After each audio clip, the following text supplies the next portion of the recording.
towards the end of 1990, when I saw what was going on, it was on my heart to leave my work as a gerontologist, and had a very nice career working in the field of rehabilitation in cognitive impairment and vision loss in Toronto when those two things happened at the same time. And I took a leave of absence from my job, and I joined the Israeli army at the end of 1990, so that by January the 14th of 1991, the first day of the Gulf War, I was in uniform and serving in the IDF in the Tel Aviv area. And because of my background as a gerontologist, was trained as a medic, a frontline medic for chemical warfare. The first Scud that hit about 500 meters, or about 1,500 feet from me, and blew me forward. Until you've ever, can I just see a show of hands, how many people here have ever been close to an exploding rocket or a bomb before, right? So it doesn't, right? Some of it, yeah, okay. It's not like the movies.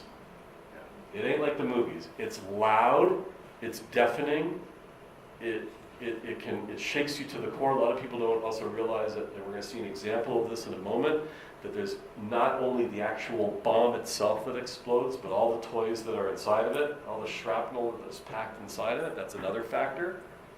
And there's something called hedef in Hebrew, or shock waves. This energy that literally goes right through you. So those of us who unfortunately have experienced such a thing know that it's very, very deadly and very dangerous. The first Scud that hit 500 meters or 1,500 feet from me blew me forward, straight under my face. I was able to make it into an above-ground bunker at the time.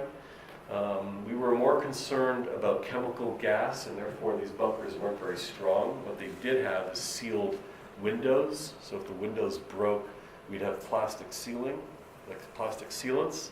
But the rooms themselves were not very strong.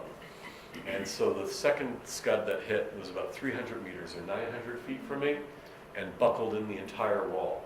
At that point I thought, I think Saddam Hussein is after me personally. I really think that he knows where I am, and he's coming to get me. I'm coming for that Canadian. That's what I'm doing. It was very, interesting that many years later I would wind up heading up Operation Life Shield, committed to keeping people safe from those very rockets that I experienced back in 1991. So that takes us to a little bit of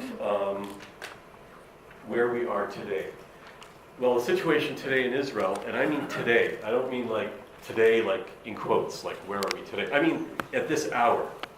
At this hour, there is an escalation in attacks coming from Gaza into Israel. And when we were talking, we need to understand everything about what our terms are in every way, shape, and form. We're looking here at a very interesting map, but not a usual road map that you would get at AAA to go between here and Santa Barbara. This is a map for southern Israel, specifically the Gaza Belt area, and it's telling us some very important information. It's telling us how much time we have from the time the red alert is sounded until the time you have to safely get into a shelter. The yellow area is Gaza itself. City, an area that contains some 2 million Palestinian Arabs. Okay, just to be really clear, the actual number of members of the terror organization Hamas and Islamic Jihad totals somewhere around 30,000. That's a large number of people, but that's not 2 million. And I want to be really clear on record to say that our war is not with the people living in Gaza. Our war is not with the Palestinian people. It is our conviction, our belief, that the majority of the people living in Gaza are literally being held there with a gun pointed at their head, both literally and figuratively. In other words, there are people who are forced to do acts of terror, literally at gunpoint. We have video footage of wedding parties in Gaza that are broken up suddenly by Hamas leaders and terrorists on these 4x4 pickup trucks. They'll come swooping in.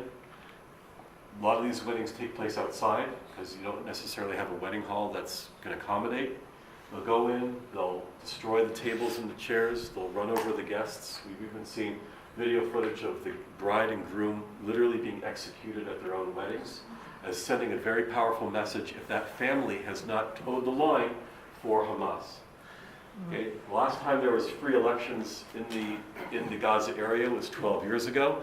I don't know any country in the world that would not have a revolution after 12 years of not having free elections, and yet nobody seems to have a problem with this. And then the other way, in terms of the gun being pointed to your head, may be a little more subtle. Maybe it has to do with, right, we were talking before about volunteering in prison. Maybe you have a relative who's serving time in prison on drug charges. Okay? I don't know what the laws are in California, but in Gaza, if you're convicted of possession of marijuana, you could be serving a life sentence in prison, okay, with possible death penalty. So imagine that somebody from Hamas comes over to you and says, hey, if you only would work with us, we could find a way to cut your relative loose. That's also having a gun pointed at your head. This is the situation that's going on in Gaza. Oh, that's the yellow area. So when a siren is sounded, the first area around it is that purpley, like purple-gray area, I guess it is. And that's the area that is within 7 kilometers, we use metric in Israel, or about 5 miles from the Gaza border. You have about 15 seconds maximum to get to a shelter. That's the area of Sderot. That's the area of also Eshkol, the area where this newest Song for Israel shelter is going to be going. The majority of the communities there. Okay, 15 seconds. Is that a long time or a little bit of time? It's nothing. It's nothing. By the time your brain even registers that you're even hearing the sound of an alarm. I don't know about you, but sometimes if you have an alarm on your phone or on your watch, it takes a while to go, oh, is that thing beeping? Okay? It's not very long. How many of you have ever been in a situation where, you're expecting an important phone call, right? For work or family member, maybe a family member is ill, you're waiting to hear what's going on with him or her. Maybe you're waiting for a job to come through, or maybe you're waiting for, news about a happy occasion, an engagement, and then you decide, I gotta go take a shower. Yeah? You've been in a situation where you're in the shower and swear to God, you think you hear the phone ringing. Like always. Okay? Like, was that the phone ringing? Hello? Yeah, is that for me? No, nothing. Right? Go crazy. Can you imagine now you're listening for a code red siren, which if you don't hear it, you could be killed. Let's go to the next. Whoops.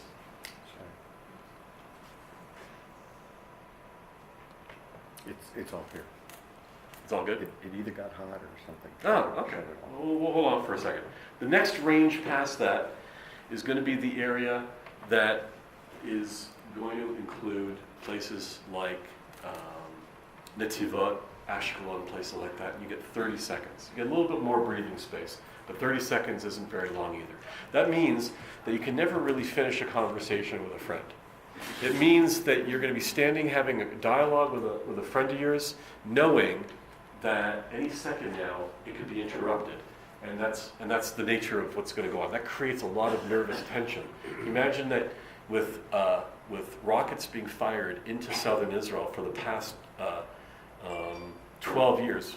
By the way, that was just another siren we just heard.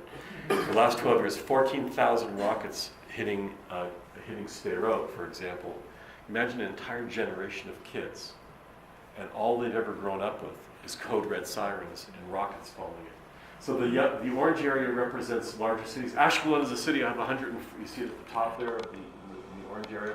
Ashkelon is a city of 150,000 people, including the largest community of Ethiopian Olim, the Ethiopian immigrants to Israel from the ancient tribe of Dan.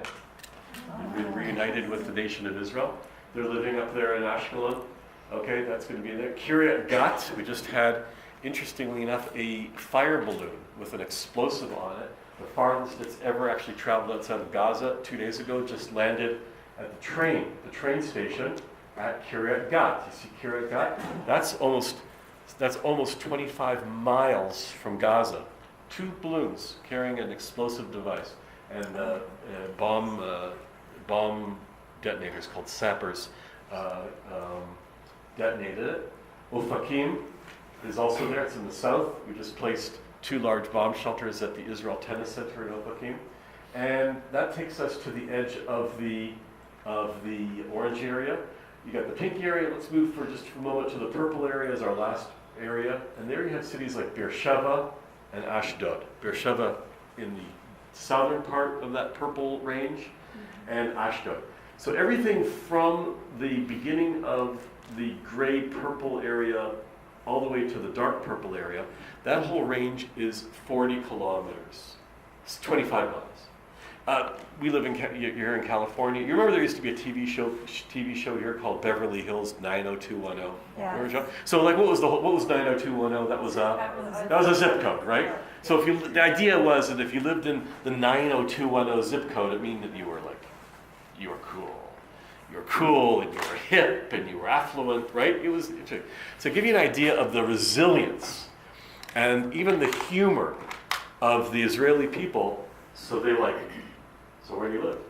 I live in the 40 kilometer zone. I live in the 25 mile zone. That's where the rockets really hit. So it's really kind of funny because that's where, in that 25 mile area, that range, that's where Hamas rockets called Grad rockets or Katyusha rockets, that's their sweet spot, that's their range. Now, for those of you who know anything about rockets, the bigger the rocket, the more power it has, the greater distance it can fly, and the more shrapnel you can pack in there, which means the larger the rocket, the more dangerous it is.